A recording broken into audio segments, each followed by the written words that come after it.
जिसको आप लोग साधु संत कहते हो, ये नहीं है हिंदू कहने के लायक। ये मंदिर तोड़ने का समर्थन करने वाला आदमी है। 150 से ज्यादा मंदिर तोड़ दिए गए, एक शब्द नहीं निकला इसके मुंह से। जगत गुरु महाराज हैं जो रामभद्राचार्य, वो भी जो है इन पर कीचड़ उछाल रहे हैं कि ये जो है अपने धर्म के अनुसार काम नहीं कर रहे हैं शंकराचार्य। किसके धर्म का, कौन से शंकराचार्य, कौन से जगत गुरु, ये भी तो देश को सोचना है। किसने बनाया, कैसी योग्यता परीक्षा है और किसके लिए योग्यता परीक्षा है। मानवता की कहीं बात नहीं हो रही, इंसानियत की कहीं बात नहीं हो रही, स्वतंत्रता समानता की कहीं बात नहीं हो रही, देशवासियों को शिक्षा चिकित्सा रोजगार की कोई बात नहीं हो रही। तो ये कैसे जगत गुरु हैं, कैसे धर्म गुरु हैं? इस पर देशवासियों को चर्चा करना चाहिए।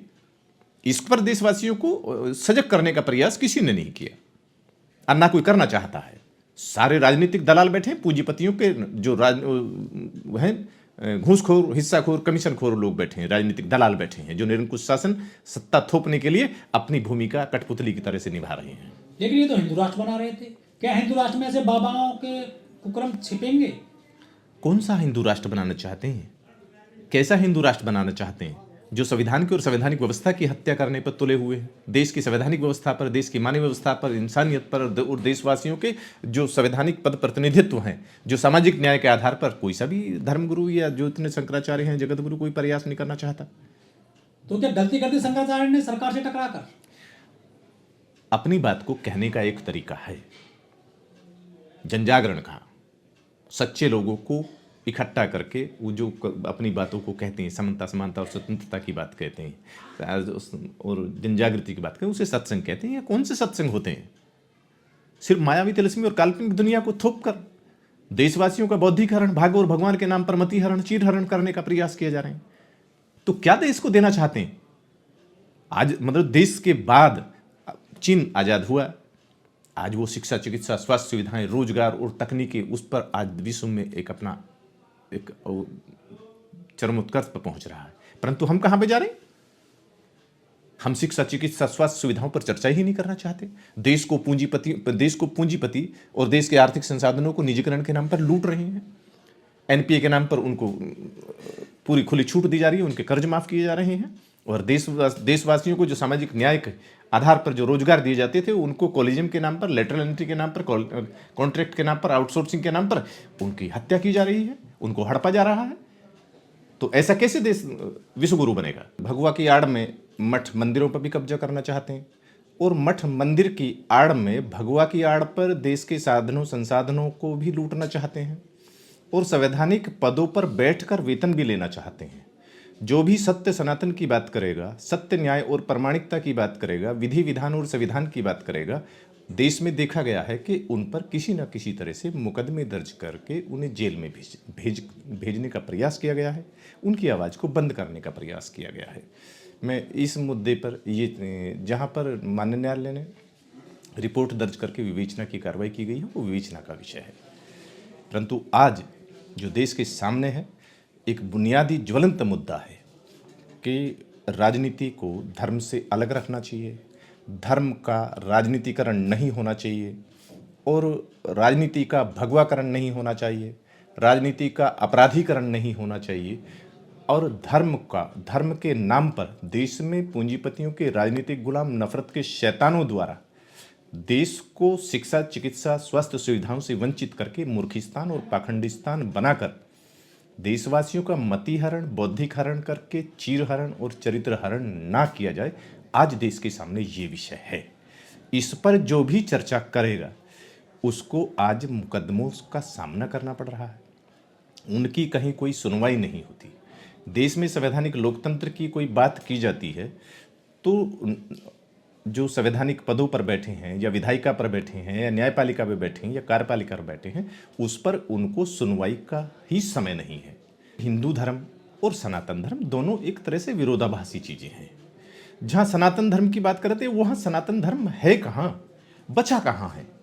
जहाँ सत्य सनातन की कोई बात करता हो, समता समानता और स्वतंत्रता की बात करता हो, ये सनातन है, कहाँ बचा है? सारे राजनीतिक गुलाम हैं। मठ मंदिरों की आड़ में देश की बेशकीमती संपत्तियों पर कब्जा करने का प्रयास कर रहे हैं।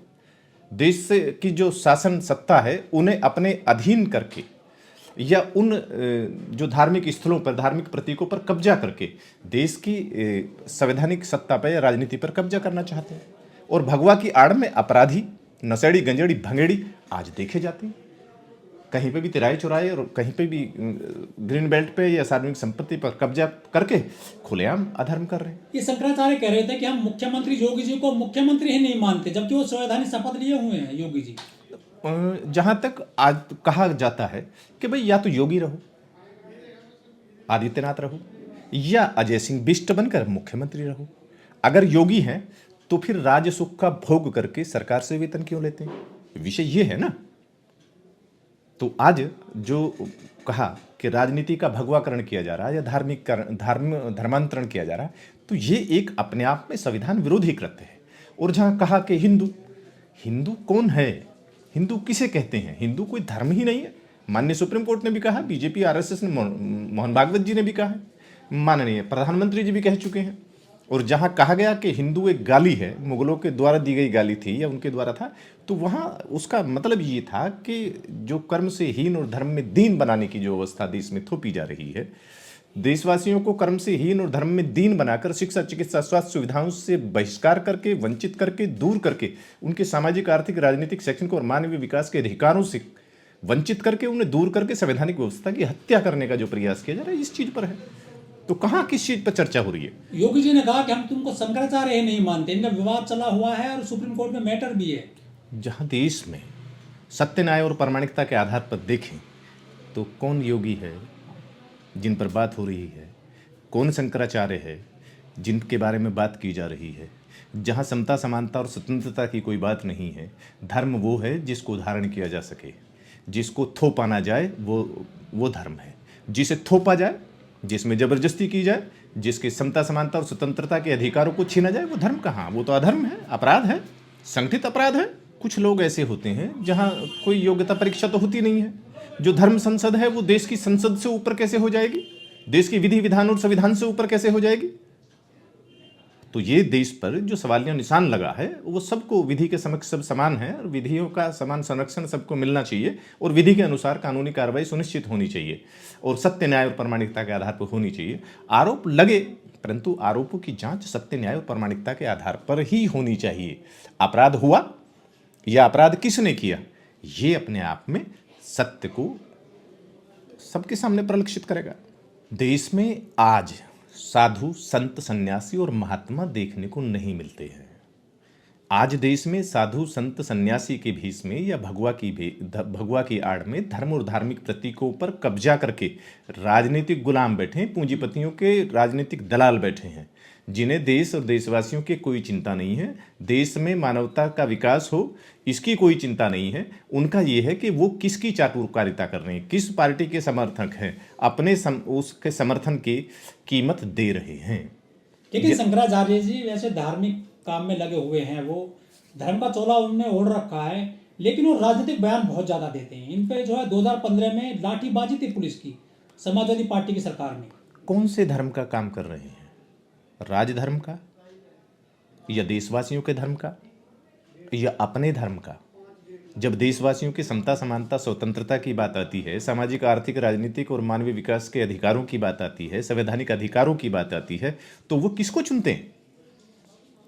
वो सिर्फ जन्म, जाति और धर्म के आधार पर जो वर्ग विभाजन करके चंद मुट्ठी भर लोगों द्वारा अपने विशेषाधिकार सुरक्षित करके और बहुसंख्यक समाज के सामाजिक, आर्थिक, राजनीतिक, शैक्षणिक और संवैधानिक अधिकारों को छीनने का प्रयास करते हैं, उनका समर्थन करते हैं। जो धर्म के नाम पर अधर्म कर रहे हैं, मैं उन पर बात नहीं करना चाहता। जिन्होंने धर्म को या धर्म का चोला पहना है या धर्म के प्रतीकों पर कब्जा किया है या धार्मिक प्रतीकों की रक्षा करना चाहते हैं, मैं उनके बारे में बात करना चाहता हूँ।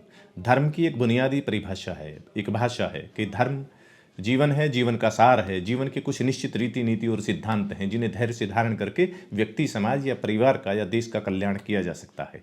जहां धर्म के आधार पर दूसरे की अभिव्यक्ति की हत्या की जाए, संवैधानिक अधिकारों को खत्म किया जाए, वो धर्म नहीं है, वो केवल धंधा है। जहां पढ़े लिखे को अंधा बनाकर पूंजीपतियों के राजनीतिक गुलामों द्वारा देश पर निरंकुश शासन थोपने की एक कार्रवाई की जाए या एक षड्यंत्र किया जाए, वो धर्म नहीं है, वो अधर्म है। और ऐसे लोग जो इस चीज का समर्थन करते हैं वो अधर्मी हैं। जिन्होंने आरोप लगाए हैं यौन शोषण के, वो मेडिकल जो है रिपोर्ट में पुष्टि हो गई है, तो क्या घिर गए हैं शंकराचार्य? कौन घिरा है? आज देश की बुनियादी विधि व्यवस्था या न्याय व्यवस्था या संवैधानिक व्यवस्था घिरी हुई है। आज देश में जो भी मतलब बहुत सारे जो केस होते हैं वो राजनीति से प्रेरित हैं या एक राजनीतिक साजिश है जो बस इस चीज़ पर देश को, देश के संवैधानिक पदाधिकारियों को, देश के संवैधानिक प्रमुखों को इस पर सोचना चाहिए और देश में साफ स्वच्छ सुशासन होना चाहिए, कुशासन नहीं होना चाहिए। दुशासन सत्ता पर बैठे हैं, इनसे मुक्ति मिलनी चाहिए। लेकिन हमारे देश में बहुत सारे बाबा हुए हैं, चाहे आसाराम हो, चाहे राम रहीम हो, चाहे रामपाल हो, वो बदनाम हुए हैं, बदनुमा दाग लगे हैं उन पर, और दाग जो लगे हैं वो उनके शिष्यों ने भी लगाए हैं, चाहे आसाराम हो चाहे और बाबा हों। धर्म में फिर दोबारा से कहूँगा कि धर्म की आड़ में जो नशेड़ी गंजेड़ी भंगेड़ी और मुफ्तखोर परजीवी जो बैठे हैं वो अपनी सत्ता चाहते हैं। वो धर्म को खत्म करके अधर्म को ही धर्म कह के वो देश के आर्थिक संसाधनों पर कब्जा करना चाहते हैं और राजनीतिक सत्ता से, राजनीतिक दलालों से वो विशेषाधिकार अर्जित करना चाहते हैं। उन्हें देखना चाहिए अपने चरित्र को, अपने चारित्रिक आईने को, देश के साथ क्या कर रहे हैं, देश को, देशवासियों को कैसा एक वातावरण दे रहे हैं। देश को भी ये सोचना चाहिए।